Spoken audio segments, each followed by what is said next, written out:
On a fallu poupa, bon tout ça fallu poupa parce que maniké ba tembele ba ebele caché na fallu poupa et tant d'autres. Tant a banana fallu poupa maniké zalate. Tant jora banana na fallu poupa même ken pena ba zalate, même biso ba auto zalate ba tutu ba zalate peut-être. Qui s'injure à souffrir pour l'orchestre a fallu poupa. Biso mon total ba propos a fallu poupa lo ya bagi non alongoli moi kanda wa zala ina ngo vis-à-vis anjora na mutema na ye alongoli yango ina njora bazonga monte manjora pe wa sa émission vraiment benga fallu na ngai. Il y a pas mal de choses. Azana ba gratitude wana atala bingi non muto souffrir pour l'orchestre na ngai compétent na soutenir. Batalate Barata. Tout ça maniqué, tout ce qui s'injure sur le plan marketing. Est-ce que maniqué a été le maniqué s'injure? Impossible. On a pas côté les impossible. Voilà, qui s'injure tu es déjà ils ont la donne à Botamana. Ils ont la donne à Botamana. Film a commencé maniqué à Zalate. Premièrement c'est Ken Piana. Audience au Ken Piana zona yango. Vitesse au Ken Piana zona yango. Maniqué ndete ntasala ki non azala Ken Piana. Il y a un moni à créer ma makambo c'était tout un coup à préparer qui en déjà pardon si ça paramètre à préparer qui en déjà parce que c'est tali même que soit dans moi discussion il va cela ina ken pen attends il peut comment jour abinjo c'est loko dans sama corona awa na bwanga officiel et pas il y a des bwanga voici qui toko pembe ta yevanda a ko pesa mtsango na mayele belé ofandi oyoki mwasi beauté mais mutu et fanda mayele ako pandantango ako sala ke o maîtriser culture politique pe o se divertir kitoko na mama Batalate Barata. Bonjour chers internautes, Boté Balandi, Abwang officiel TV, Ezangai Oyabino, autrement appelé la suprême de la presse, Osé Balinga. Là je vois Papi Icheli, le potentiel de Montréal. Je dis merci à Bijou Belézi, le seul patron suisse, mon papa Bijou Belézi. Et merci à Mimi Ndoumbe Mimi. Je dis aussi merci à Deborah Bouanga, la patronne. Moi, c'est un peu la puissance. Je dis merci à Steve qui est derrière la caméra. Je vois tout le monde qui m'aime bien. Je dis merci à toute ma famille. Et je vous demande de vous abonner massivement sur Bouang Officiel TV. Vous ne serez jamais dessus. Alors, invitez la bisou à Lélo Eza Ya Bakali, donc Prince Bakali, journaliste connu. Il est très posé, très calme. Merci à Steve à la caméra pour que il y a Prince Bakali. Bonjour Prince Bakali. Bonjour la Suprême, Osé, bonjour na Steve, bonjour na Bouang, na abonné à Bouang Officiel TV. Bonjour na abonné Toupé à Binous TV à Bakali Prince. Bonjour na champion Adol, grand prêtre Valtipa Mystique, Bapala Mystique. iPhone 10. Champion Wadol. Champion Wadol, grand prêtre. Grand prêtre. Monte iPhone 10 et côté. On va camouder. iPhone 10 et côté déjà. Champion Wadol, non, c'est la ngaïe. Donc merci na Koda Mboka, ya Willy Moucheni parce que il y a un grand frère propre et puis le président d'Homme na Lille. Il y a Gauthier Mascotte, leader à Londres, Astrid Mamboueni la reine, la selle de Lausanne, Astrid Mamboueni la biso. Bonité, voilà, bonité, il y a Willy Pension le maire des fonds. Ma question à yo, ma réponse tangai. D'accord, merci. Champion Wadol, na mon iPhone à presque ma calde dans Lili. Boni d'abord, ma latine wata, ni mamozo télé parce que surtout banon on est ma camp. Non, orchestre j'ai évolué bien parce que biso tout ça va pas sango. Bon, on a évité pour qu'on soit toujours il y a la team wata comme les orchestres influents. Il y a pas mal de choses parce que les orchestres les appellent les plus sollicités, les plus influents comme je l'ai dit tantôt. Mais dis-moi, Bazala in studio bazo préparé mi ange mi démon album il n'a pas si très longtemps selon ma information ils sont en possession de biso tout cela il y a directeur marketing na CG orchestre et tout j'ai bien information parce que tout va pas ni sans journaliste il faut la mieux informé par rapport à l'orchestre au brisquer même sur la question orchestre moi il faut déjà prêt pour nous répondre pour l'information donc orchestre va banailler déjà ma séance répétitive na bango et orchestre j'ai évolué très bien dans l'entretemps bazo c'est arrivé à artiste et héritier Watanabe monsieur le chanteur Oaza patron d'un groupe la team Wata et puis d'ailleurs j'en profite pour souhaiter des joyeux anniversaires à héritier Watanabe monsieur le chanteur la Pulga au anniversaire mais a déjà Lelo. Lelo d'abord, on a Grand Kassai, et ça répétition spécial à l'occasion anniversaire, il y a Hérité Watanabe. La semaine prochaine, artiste dans Mboka pour que ça toujours continuité. Il y a des travaux à studio et puis finissage. Mais dans l'entretemps, orchestre qui a toujours pondéré, j'ai évolué très bien. Voilà. D'accord, merci beaucoup. Joyeux anniversaire à président Hérité Watanabe Motona Temego Gan. Joyeux anniversaire à toi. Presse Bakali. Tout le monde a Nicolo Moutou Moboé. Ils ont entre abattu Fimbu na Fimbu. Donc. Oui, à Ken Piano. Oui, à Ken Piano. Donc Maniké a fingi Ken Piano comme pas possible. Il paraîtrait que Maniké a réclamé bon on est à la fin du mois.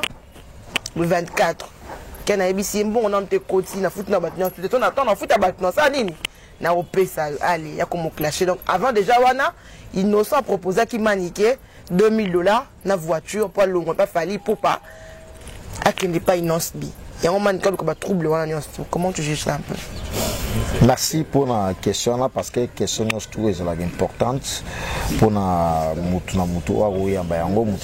façon de juger préoccupation na yemedi moi biso dozala wana pour expliciter certaines zones d'ombre biso dozala wana pour informer et puis former aussi ba téléspectateurs ba biso parce que ça vraiment important pour nous salo to sala sa bango tozandinde ba lobaka que nos commerçants a besoin de clients les clients et roi sur ces par rapport à question na yo ils en a dévolé voler liboso film a commencé maniqué azalate premièrement c'est Ken Piano audience au Ken Piano zana yango vitesse au Ken Piano zana yango maniqué ndete mtasala kino azala Ken Piano par rapport à Kobe banana bango ba dispute na bango ne ba tebele pe ba véhiculer ba message sur ça et puis ba polémique pe yango au moni ba verser belé au biso toye baka bato batala biso mamsu ba yeba ngote ba oyeba à travers biso ba moni TV version TV na en dehors ya TV c'est différent paramètres en ezala un peu différent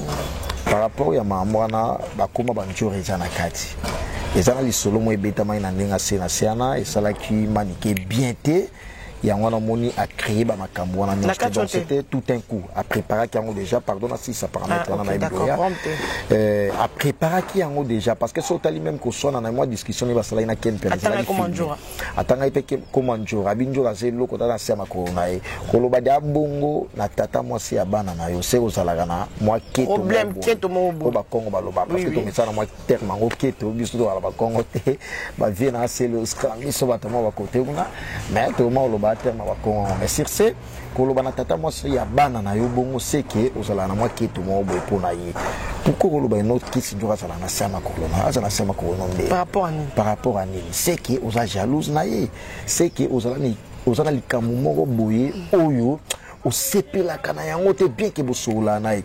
Ngai moi je suis habitué de Kissinger à tous l'année beaucoup plus.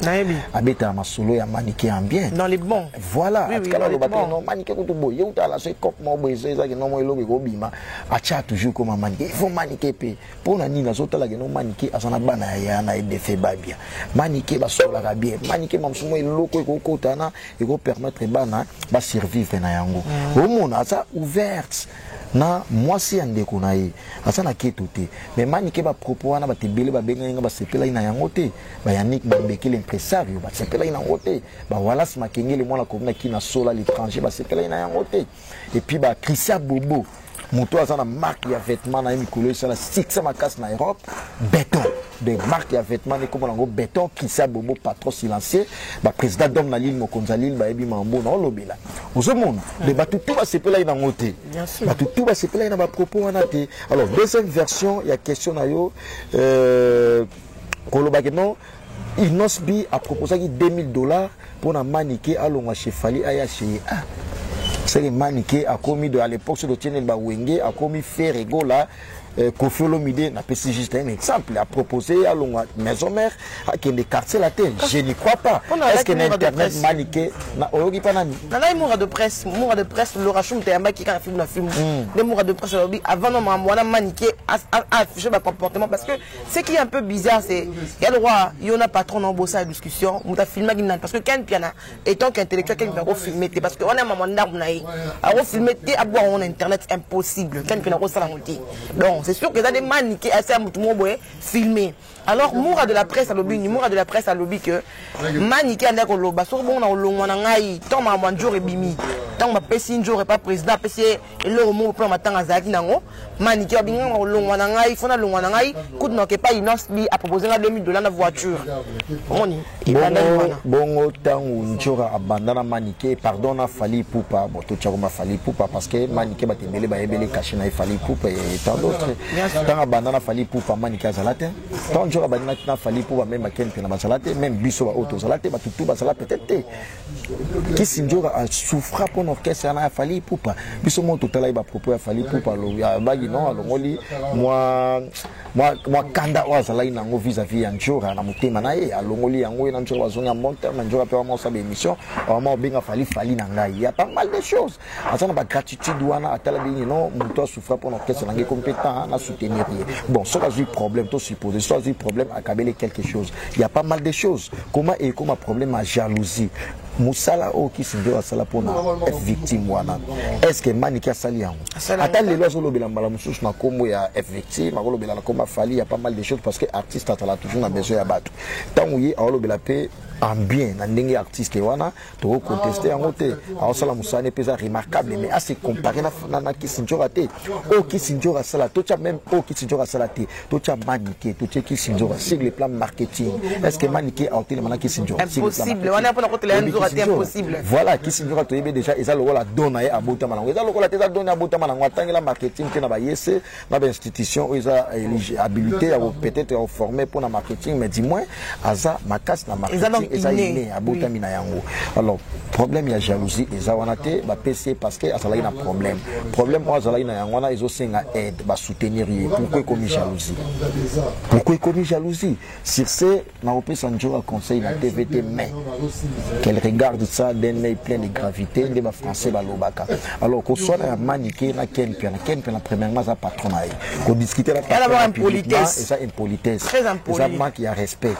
Wana za patron ta futa yo asala ba responsabilité belé yo sala musalo c'est la ba futa yo pour que ba futa wana ça fait tâter la tête on va ni perdre besoin la commande on futa ba employé nanga za yé mokoté ba caprice na yé mamsusu à part ba chaque fin du mois on soit kawana mais ba urgence mususu parce que on peut bien m'engager absorber manke a engagé na film te manke baza azande tito ça l'émission de la sisi boye a su cacher donc avant na quitter puis yé ayamba mutute yende bayamba na film yamba ba en quelque bon.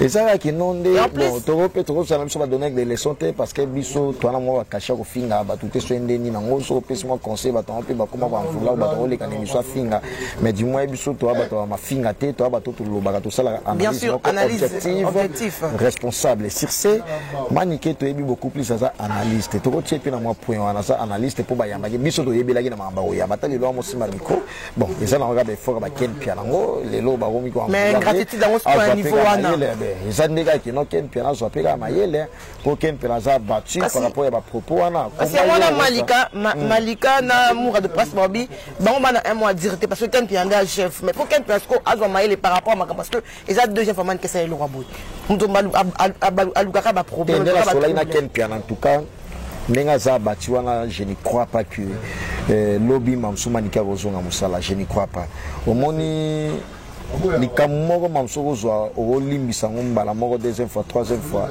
quatrième fois qui dana ninga mabe il paraîtrait à ça là ba comportement ya bongo trop oyo mamso revêtir moi publiquement mondialement parce que sa carrière na ye ba tchon même dans ma page c'est pas vraiment une bonne affaire ba mi balé ba nanda ko ba mi balé ba sala place moi comment yo o manquer pas ton respect moi ba discussion aux alangos en plus on permettre nous ta filmer on permettre nous ta filmer puis ba panza yango pe donc moi personnellement j'avais pas aimé ça on a monaki yango na CP là ina yango Manique va foutre chaque fin du mois. Ils allaient dire non seulement si papa va foutre salaire n'était, bah paie ça cahier parce que bah urgence c'est ça la paie bah paie. Mais au Kabela paie pas qu'il n'a pas petit dans Ken Piana. À Zabila on y a. Ça la gagner social. Voilà bah tout au bah yebi Ken Piana ça la social. Bah la Ken Piana à TVT.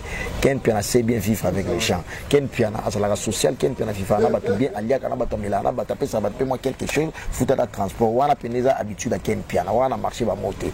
Alors manique soit ça l'émission à chaque fois foutre dans Ken Piana. soit na doléance na soit na urgence ken pena a soutenir gaé chaque fin de mois pe ayebi que non asa parents asa na bana na ye a ko manquer te ko quelque chose comme salaire à salaire yango habituellement. Alors côté la vidéo on a au moins que ken pena lo bato comme même pas fini moi tous les 15 on singa bon on discuter man question il va poser ba solo no système a bien amé là dans salon sous effet abi ken jalousie parce que comme na 4000 abonnés kento ah bon ken pena sur na 82000 abonnés na 4000 abonnés c'est que abi ken abonnés na film ken abonnés tout ça ba internet tout ça ba professionnel to umeli na musala oyo to yebi nini to soloba au monde ba minga na ba tchana ba makelele ba internet ka lobby lombia neti biso neti ngana ke ya setan internet so tine ba dam solo wana ba yebi ba gile botala tala ba génération ba gile botala tala ba yebi ba minga na ba tchana makelele na ba ina ba nga siko biso tala na biso kaka so tiepe si le plat boulot boy man so yebi le pe yebi boulot on te azape na professionnalisme te éloquence exacte yebi même pas so talima bobi mutamayele au c'est émission yebi angote. Alors tous ces paramètres là tous ça te bato to le kala be biso to lo ba non nga kutu na kena ifasi nga kutu boy non prouver ngoni na musalo lo sala neti ba bwanga ça véritablement na ifasi so tene ba petit na ba rési ba ça va véritablement na ifasi yo pe moi na ifasi ko monter présentation kitoko la félicite yo kutu bwanga officiel des fois garder moi pepele ko garder pepele singa moi systématiser la moi pepele biagé donc voilà par rapport à paramètres wana ngala ko na na ngai kente na ko na inde beaucoup plus maneki au somona biso to pesa ba fi na biso na TV parce que la question a opposé bato ba la biso ba comme ça au débat il faut biso ne to kata débat wana voilà. Okay. Alors par rapport pour qu'on a clôturé par rapport à dossier à $2000 il y a Inosbi est-ce que Maniki a plus célèbre les gabatunios to ba sur internet pour innocent ayi ba na $2000 aya pa na ya longole pa fali kabien ta lo ba bien na lo ba aloba koleka yanjo ba koleka ken pia donc yango innocent bi comme so longwe c'est innocent ça les choix mais je ne crois pas parce que innocent ça la ceinture il y a bien innocent ça la ceinture il y a bien ça entourage il y a bien mais innocent pas banga innocent ça monika ba vidéo ya salipo au stade sur na patron na filmer innocent banga avant pas filmer innocent ça na tanateur innocent ça na tabatonate yo mon innocent là na ba jana ya buzoba na ça na ba jana te on appelle ça $2000 pour na manika ya je ne crois pas même pas innocent ça na niveau na manika regretter que ça va fixer na bête musique na qui dans les bons innocent $2000 na perdre yango dans les pamba boisa na famille ça na ba camarades ça na ba connaissance ça repé ça $2000 manika lo belé pour mo yemo lo bela o le ba lo belinyo sur internet ka mo to ba banjora wana et ça la ba spéculation donc c'est un faux débat on a mon côté sur la profondeur pour que me décortiquer en voilà. Merci beaucoup Prince Makali koyo to kota mo na monde théâtral parce que un journaliste tu as le roi église au milieu du village donc on est censé de tout prendre et de tout savoir un peu de choses alors toujours mon et l'eau ça sous moi buzz ma casse n'était pas moi Elise Salou mon président Caleb non Izarara biso na biso to fundana biso na $200,000 il y a $200,000 biso na to fundana en tout cas c'est déplorable comme on a ngai na kena fundi ya presse ou peut-être na ça na presse ba tout combien de ça ba chaîne na bango sali personne na futi opété o longo po kena yo obite ki bonde ko leki nyoso même comme ça le cop mo boye lekina mbongo oyo alinga futo na chaîne na ye parce que si na ko na niveau na ndi sous lelo Elise na Facebook alo ba non na ezanga nini cours d'appel ba Caleb Akimi boyina boy ayete ba roki ko respecter rendez-vous na bango te au moins te que o bomara ndeko na yo moko omoni congolais bon biso nyonso en général to bossa na mwa bolamu mingi avant si très tôt est-ce que Caleb Azaka mabe envers Elise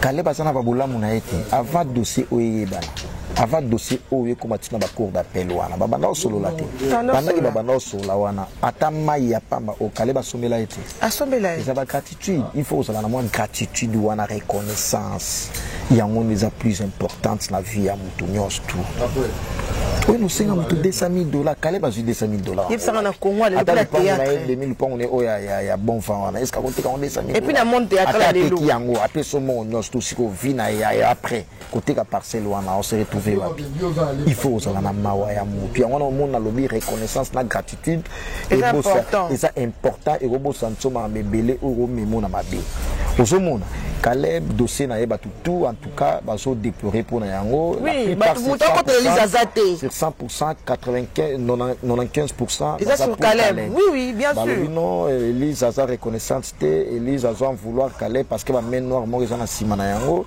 Bazo tchai ba coup de pouce, bazo intoxiqué pour na Caleb, c'est baza ba jaloux ya Caleb. Mais ba tout baza d'accord na yango te et puis bazo se pencher beaucoup plus na mbongo ba dédommager ba pesa $200,000.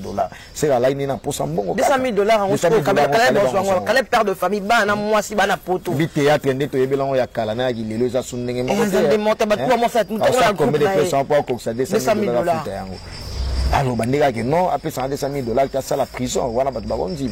Au lieu que $200,000 non ça fait pas si président Caleb a sous-souillé donc c'est demande qu'est-ce qu'il a fait parce que comme on a moins à mort oyo à tout bagaza moi na Caleb mais par rapport à théâtre les autres moi n'est pas Caleb par rapport à Caleb baza papa la théâtre Caleb a format biso Caleb biso to yebi Caleb ba star et belé ba bimi na groupe Sinak ou la groupe Sinak c'est Caleb est-ce qu'il y a à sa star plus que nani o ya PD wana nani Manada te o muso la duchesse à ça la Charlotte Benz toujours même ba Hans Luzolo ba grand comédien il a du succès to boya ngote alika na groupe Sinak. Est-ce qu'il y a un succès pour les cabans? C'est ça qu'on a dit dans le succès, acteur, c'est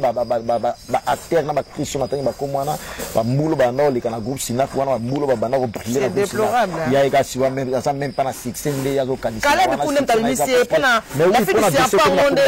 La fille du serpent, on le sait, elle Elise. Parce que sans la fille du serpent, Elise, elle a c'est ça. Je m'en a leadership et ça va charge. Il faut que ça va leader, moi, respect, moi, trop.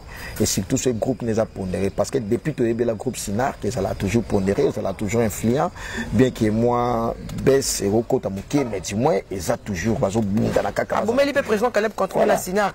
Et ça problème pété mais Caleb a tiré la Caleb donc Caleb a sala qui groupe wana ils ont la conception na ils ont la soutien na indéfectible et au ça l'a toujours na fidèle donc voilà commenter on sala ma casse tenir parce que 95% ba tout pour Caleb au Moukiana Batikala sur Barosa pour y manger aux membres de la famille la connaissance là et voilà. On a bateau à tête parce que bon maintenant la Simon là mais c'est pas gentil. D'accord merci merci cher internaute merci Balandi ya Bwango officiel TV quand il y a le barat tout le monde na souka na biso ya prince comme na souka donc à moi dire on va fan na yo na batnya sur balinga yo par rapport à chaîne na biso par rapport à ngaipé donc. Merci Osé, merci pour la présentation, l'accueil a été chaleureux, merci. Na sentiment que nous avons l'émission de la présentatrice, les autres nos présentatrices nous avons aussi nous avons l'éloquence, au sentiment que nous avons diction et ça vient mais quand même elle fait partir. Dans la tendance il y a bien, dans la norme, dans les critères, il y a le journalisme, bien qu'il y ait aussi la chronique musicale. D'abord il y a journaliste à formation. Merci aussi dans l'abonné nous studio Bwango officiel. Merci abonné à Binous TV, va continuer toujours à s'abonner. Bakali Prince est toujours là. Sans Moussala Ona, Ozala Ona Zate, grâce à Moussala Ona, Ebana Baouli Micheniko, Boka Vina. Plus 243 depuis Nabanda au bois, comme ça raté. Il y a Willy Moucheni, code d'amour à plus 243. Bwanga Ebi, qui n'a pas Bakali Prince Pétia. Mais Michel, tout dans ça, il y a Willy Moucheni, n'a pas gagné un prince Bakali. Puis le prince, oh, là encore, il y a Willy Moucheni, code d'amour à plus 243. Bwanga, non, c'est Gango, non, Nicolo Kimi, c'est Kokwei. Bwanga. Kokwei te? Na Kokwei te. Ebi, na la champion Adol, Ebi, na la président d'homme na Lille. Na la président d'homme na Lille, et puis na côté, Bobo, Christian Bobo. Avec sa marque de vêtements. Champion Adol. Champion Adol, déjà identité, ma confiance. Nana Moutoulogo, Astrid Mamboué, la reine de Lausanne, il y a la Suisse. De Yema, crédit. Astrid Mamboué, la reine de Lausanne. La reine de Lausanne. Bakali pesa na téléphone, ça l'appelle. Pour un crédit au coût, il y a $50 crédit, imaginez. Crédit à $50, il y a un téléphone. Astrid Mamboué, s'en charge. Il y a Gauthier Mascotte. Ça là, Airtel Mania, passé à téléphone. Dans Londres, système Anisa. Papa! Pour résoudre l'affaire. Dans la Viking Melani, l'homme de Ria, Viking Melani dans Londres très fort. Dans la Jolili Atala, dans la Alea Chongo, Moutou de moi, et puis dans la Yaouli Penseni, les bailleurs de fonds, grand frère propre Yaouli Penseni, dans la Yannick Mambeke, l'impresario.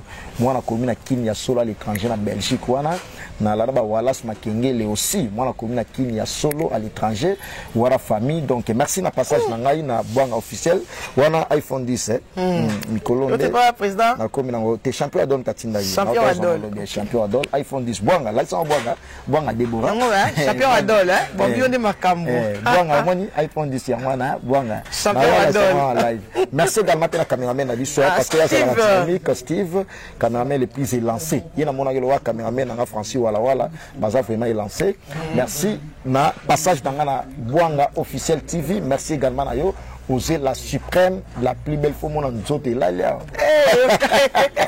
merci beaucoup merci c'est dans notre comme on dit toujours c'est il commence bien finit bien donc te remets déjà la sous cannabis juste un mot à dire en tout cas na kosenga na maniqué na kosenga na maniqué en tout cas il faut koyer barmo ba norme ya musala na musala betinga za na bonga za mukondi na nga dépasser ba limité na dépasser ba monter au sali maniqué au gafé vraiment donc tout le monde a sepel na ke na Elise Salum Elise au monde à théâtre lelo faut nous arrêter à malam tout le monde a besoin de 200 000 c'est qu'à présent Kaleba Vana Kimia c'est un père de famille il a ses enfants laisse-lui à gérer ce qu'il a à gérer hein ma soeur tu peux pas aller au Kendete au retirer ce qui est là on les a pris dans la cour d'appel pour l'année on les gars parce que dans le monde théâtral mon temps c'est piano Lizaza na été laisse-moi personnellement attends le lobby na yo na pour la président Caleb attends le lobby mato tinga pour la président Caleb na pour la président parce que président Caleb depuis na yeba nebe na makamboti. C'est vraiment déplorable de voir une belle femme comme ça. Tout le monde doit m'inviter. Parce que le président a gagné procès.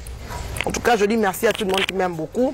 N'apprécie maman Mimi Ndoumé depuis Mouchig là-bas. Je dis merci à Papi Ikeli, les potentiels de Montréal. Et je dis merci à mon papa Bijou Belézi, le seul patron suisse. Et je dis merci à Deborah Bwanga, la patronne. Je dis merci à Yawili Moucheni, plus 243 code à Moka. Et là, je vois